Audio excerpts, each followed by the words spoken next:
Cette édition de 6 heures marche de l'eau des populations du village de Kirène. Elles ne veulent pas entendre parler de la société Aquatec dans la gestion de leur forage. En brassard rouge, ces manifestants rappellent au chef de l'État sa promesse liée aux forages ruraux.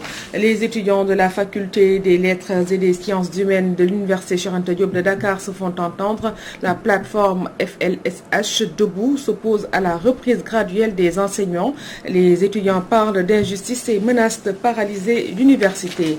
Sera développé en fin de journal. La revue des titres, c'est parti pour le développement.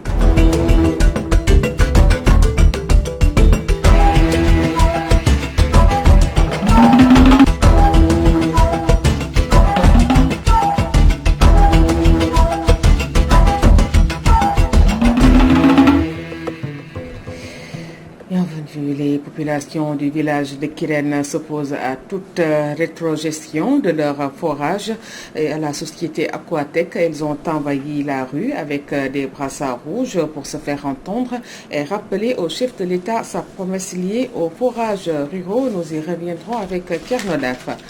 Parlons de la reprise graduelle des enseignements à la faculté des lettres et des sciences humaines de l'université Cheikh Anta Diop. La plateforme FLSH Debout dénonce une injustice au moment où les cours ont repris de manière effective dans les autres facultés. Écoutons un des responsables de la plateforme, il s'appelle Papa Naladier. Ses propos sont recueillis par Kokando. Pour de dénoncer la décision des autorités universitaires qui veulent tout simplement imposer aux étudiants de la faculté des lettres et des sciences humaines une reprise graduelle. Ce que nous condamnons énergiquement. Parce qu'on ne peut pas concevoir qu'à la faculté de sciences, qu'il y ait une reprise globale, qu'à la FASEC, qu'il y ait une reprise globale, qu'à la faculté de droit, qu'il y ait une reprise globale, et que nous, les étudiants de la faculté de lettres, on nous impose une reprise graduelle. Et vous êtes sans savoir que la reprise graduelle qui a été initiée récemment pendant la Covid par les autorités étatiques a engendré un nombre important d'échecs au niveau de la faculté des lettres et des sciences humaines. Ce qui revient à dire, faire encore revenir la reprise graduelle serait suicidaire pour les étudiants. Faire encore revenir la reprise graduelle, c'est tout simplement amener les étudiants vers l'échec, ce que nous n'accepterons pas. Parce qu'on n'est pas venu ici pour échouer, on est là pour étudier, pour réussir et répondre à l'appel de notre peuple. Et comme vous pouvez le constater, les autorités sont restées inertes face à nos revendications.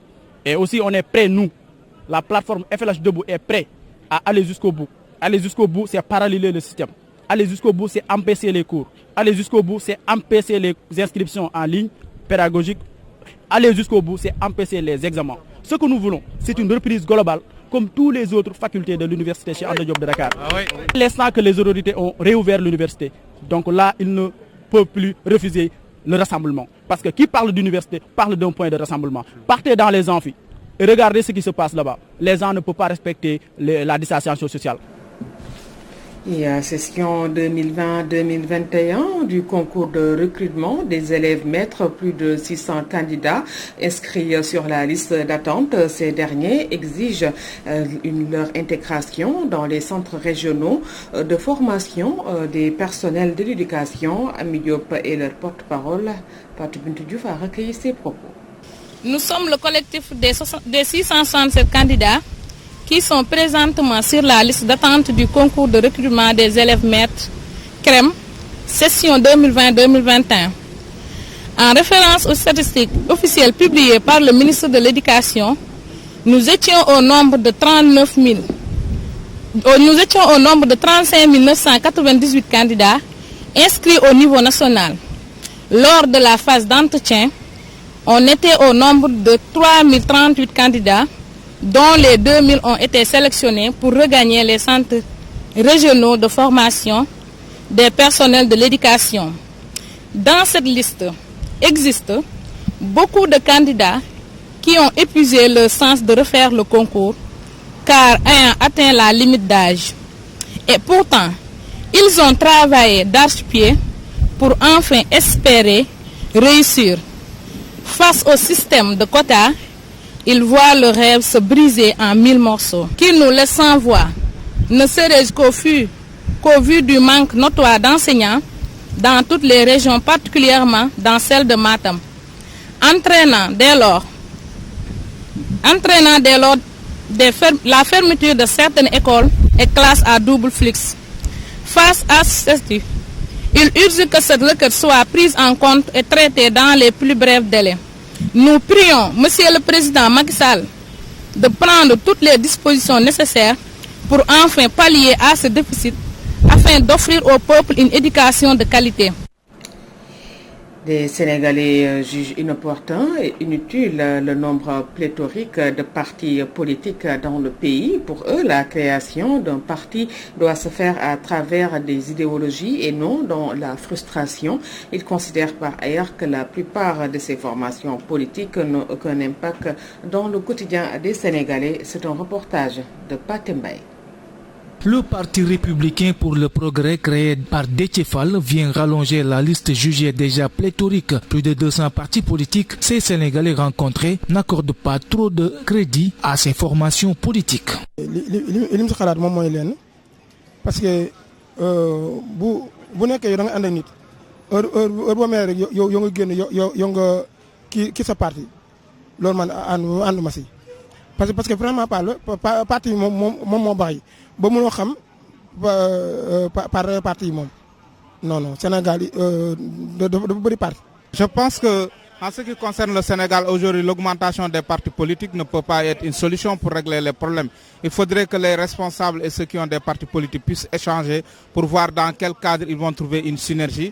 Certes, il faut accepter que chacun ait sa façon de voir les choses, chacun ait sa vision, mais il faudrait quelque part que les visions se regroupent, d'autant plus qu'on a remarqué qu'à chaque fois qu'il y a des élections, on vient à avoir véritablement des coalitions. Donc pour dire que il y a possibilité que ces partis puissent se regrouper en amont, bien avant des élections. Le problème Sénégal, lenn kese moom moo ko mën a kii régler ñu toog waxtaan rek.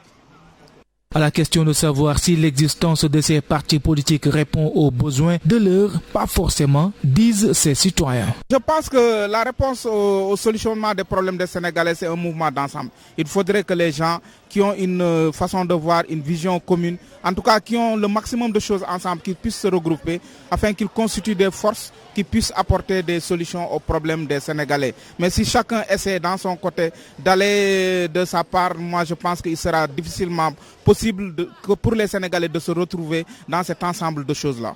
D'autres Sénégalais remettent même en cause la représentativité de certains partis politiques.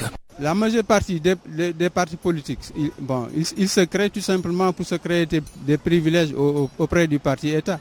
Tout simplement, parce qu'il y a des partis politiques qui n'ont pas leur raison d'être ici. Ils n'ont aucune importance pour le pays. Selon nos interlocuteurs, malgré cette multitude de partis politiques, la situation économique et sociale du pays ne connaît toujours pas de lendemain meilleur.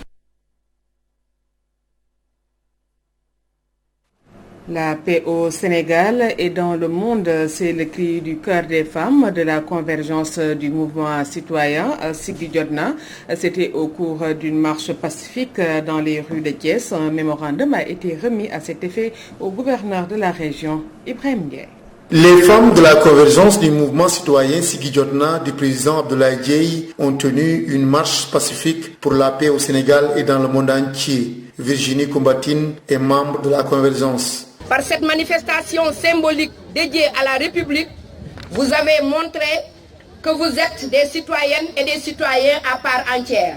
Thiès retiendra la cohésion de notre nation, menacée par la terreur d'une minorité, a été sauvée de justesse par la hauteur du président de la République avec la bénédiction des hommes de Dieu.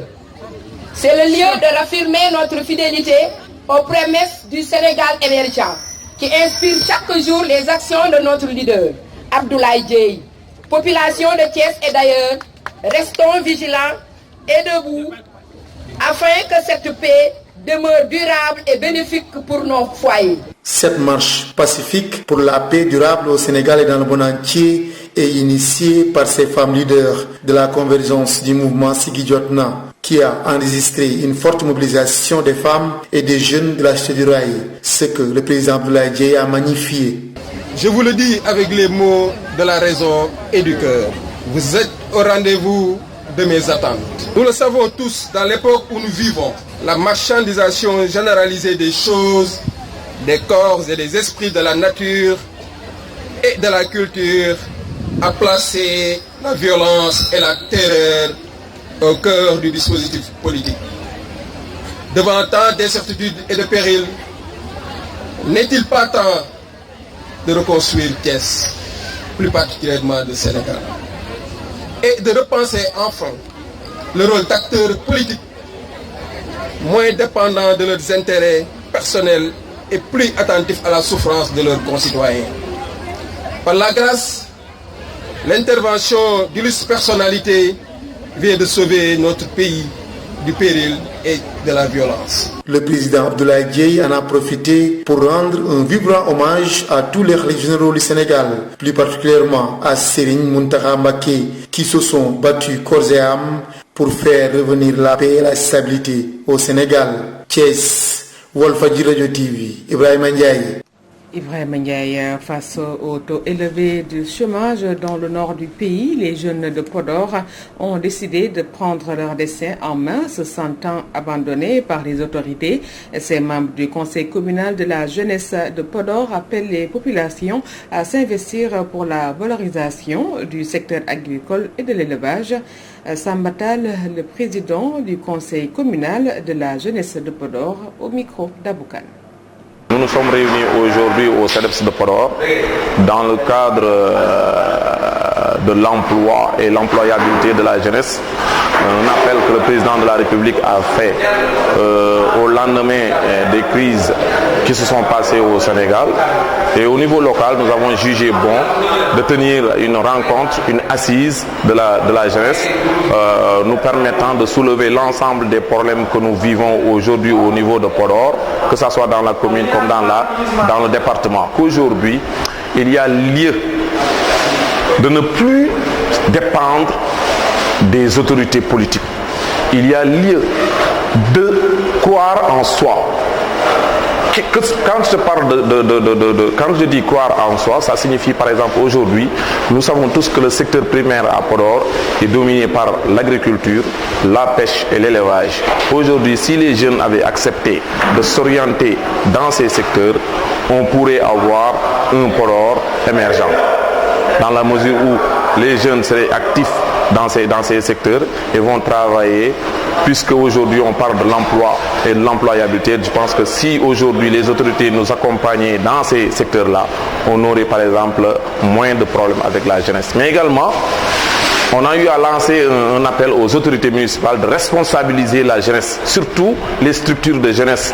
Nous qui représentons la jeunesse aujourd'hui, s'il y a des décisions à prendre, il faut des fois impliquer et responsabiliser les structures de jeunesse qui sont là et qui sont prêtes à accompagner, mais également à donner plus de conseils aux autorités. Voilà, en cette veille de Pâques, les préparatifs vont bon train. Commerçants et consommateurs sont dans les préparatifs du Ngalar qui, contrairement à l'année dernière, sera distribué. Un reportage de Nyakembey. Contrairement à l'année dernière, la fin du carême sera fêtée. Un tour dans les équipements marchands montre que le marché est bien approvisionné. Ça marche bien, nos clients chrétiens viennent petit à petit faire leurs courses, même si les produits sont chers. Nous rassurons qu'il n'y aura pas de pénurie car le marché est bien approvisionné.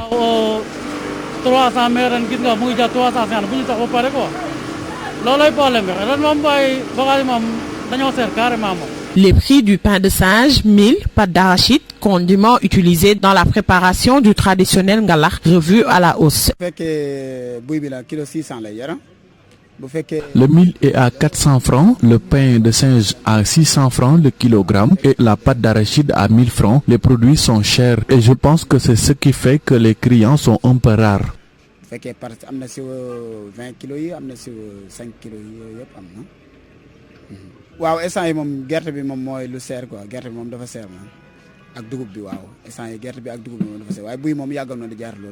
Toutefois, les commerçants qui ont mal vécu l'année dernière la non-tenue de la fête se disent confiants.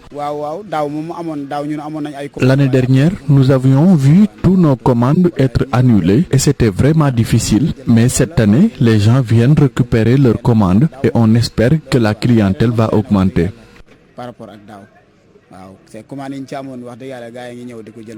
La hausse de certains denrées alimentaires impacte sur la préparation du ngalar, une situation qui ne décourage pas les fidèles chrétiens.